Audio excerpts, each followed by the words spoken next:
Tanggap na ng mga Pinoy sa Austria ang epekto ng global financial crisis sa kanila.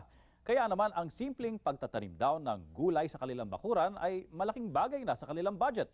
May report si Hector Pascua.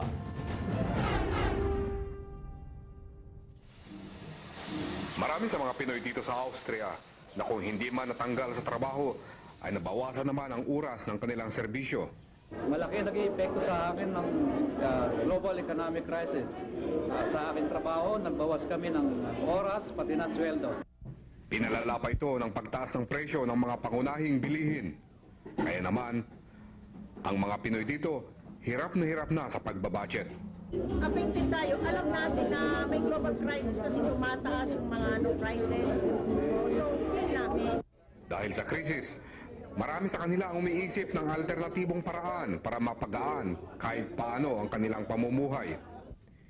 Ilan sa kanila ang nagtatanim ng gulay sa kanilang bakuran. Bukod daw kasi sa sariwa na ito ay malaking tulong pa sa kanilang budget. Sumasali rin sila sa paluwagan Pinoy style o kaya naman ay nagdadagdag ng part-time job. Para sa Balitang Europe, Hector Pascua, Vienna, Austria.